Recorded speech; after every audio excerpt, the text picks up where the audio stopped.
కృష్ణం వందే జగద్గురు పేరుతోనే ప్రేక్షకుల్లో ఆసక్తి రేకెత్తించిన సినిమా. గమ్యం, వేదం తర్వాత జాగర్లమూడి రాధాకృష్ణ తెరకెక్కిస్తున్న సినిమా కావడం ఓ కారణమైతే, కెరీర్లో సరైన విజయం ఒక్కటి కూడా లేని రానా చావోరేవో తేల్చుకోవాల్సిన పరిస్థితిలో నటిస్తున్న చిత్రం కావడం మరో కారణం. నటులు, దర్శకుడు, పాటలు, ప్రచార చిత్రాలు ఇలా ఏ విధంగా చూసినా ఈ సినిమా పరిశ్రమలో ఓ ట్రెండ్ సెట్టర్గా నిలవడం ఖాయంగా కనిపిస్తోంది. రానా భవితవ్యాన్ని తేల్చబోతున్న కృష్ణం వందే జగద్గురు నవంబర్ 9న విడుదల కానుంది.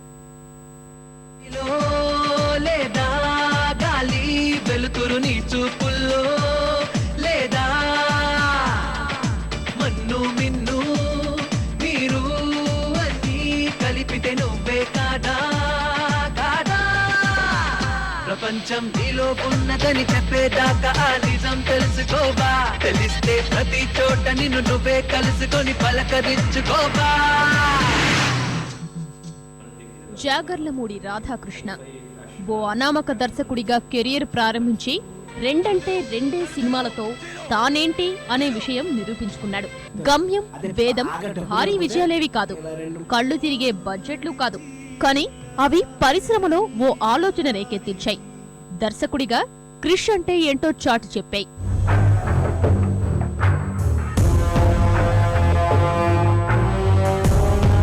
మన బస్తీలో పోతే గంటలు ఎత్తారు, అదే బాగా డబ్బులు నడిపోతే ఇలా 2-3 రోజులు ఫ్రిడ్జ్ పెట్టుకుంటారు. సరిగ్గా సావాలో కూడా డబ్బులు ఉంటారు.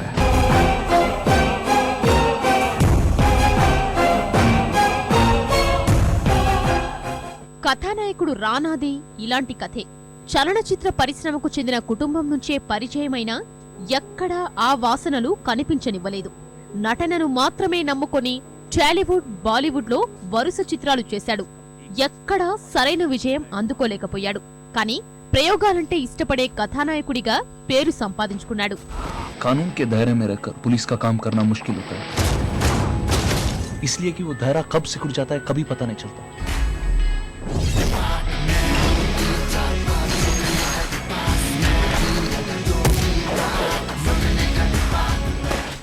ఓవైపు రానా, మరోవైపు క్రిష్. వీళ్ళిద్దరి కాంబినేషన్లో సినిమా అనగానే ప్రేక్షకుల్లో ఓ ఆసక్తి. పేరు కృష్ణం వందే జగద్గురు. ఇందులో కథానాయకుడి పాత్ర పేరు బీటెక్ బాబు. ఇలాంటి అంశాలన్నీ ఈ ప్రాజెక్ట్ పై తెలియని ఉత్కంఠ రేపాయి. ఈ దెబ్బతో రానా కెరీర్ గాడిలో పడుతుందనే మాటలు వినిపించాయి. షూటింగ్ ప్రారంభమై ఎలాంటి హంగామా లేకుండా కూల్ గా పూర్తవుతోంది. ఇంతలో ఆడియో, మొదటి ప్రచార చిత్రమూ విడుదలయ్యాయి.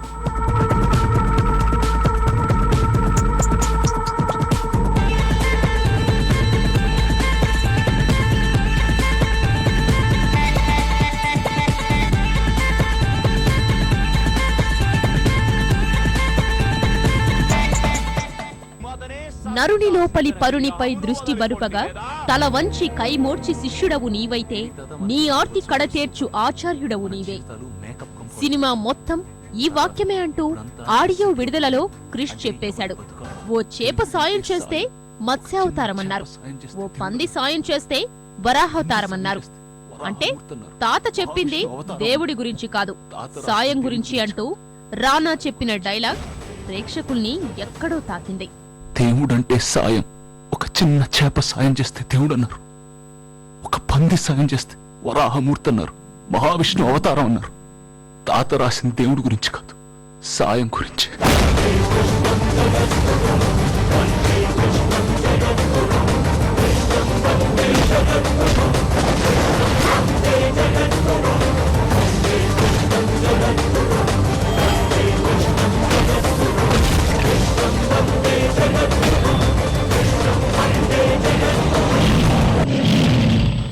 కథ విషయానికొస్తే ఇందులో రానా నాటక కళాకారుల కుటుంబానికి చెందినవాడు. కథానాయిక నయనతార లఘు చిత్రాలు రూపొందించే కళాకారిణి. మైనింగ్ మాఫియా నేపథ్యంలో సినిమా అని అర్థమవుతుంది.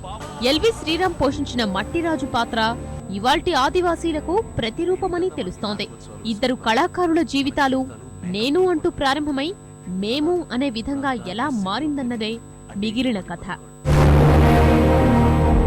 దేనికి తాత మనకి నాటకోత్సవాలు, విశ్వరూపాలు, మన జీవితాలు మేకప్ కంపడుతున్నాయి తాత. ఇప్పుడంతా నెసెసిటీ ఆఫ్ లివింగ్, అంటే ఎవడి బతుకాడు బతకాలి.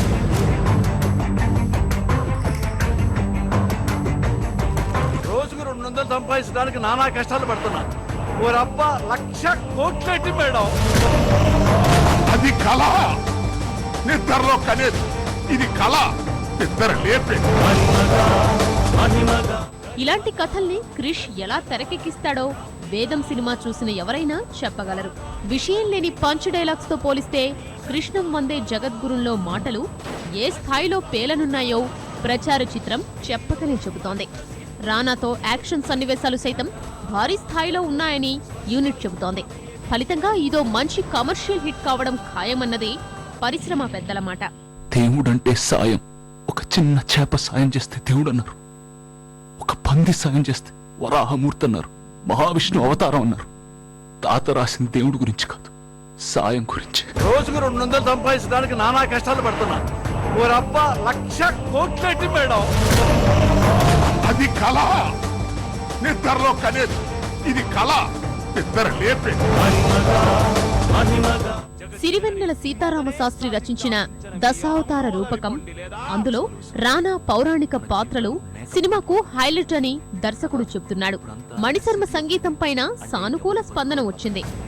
నిద్రలో కనే కళకు, నిద్ర లేపే కళకు మధ్య అంతరాన్ని ఆవిష్కరించిన కృష్ణం వందే జగద్గురు పరిశ్రమలో సరికొత్త ట్రెండ్కు నాంది పలకడం ఖాయంగా కనిపిస్తోంది.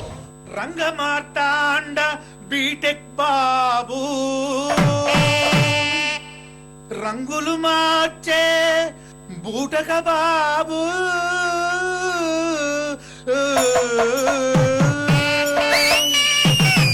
Once more.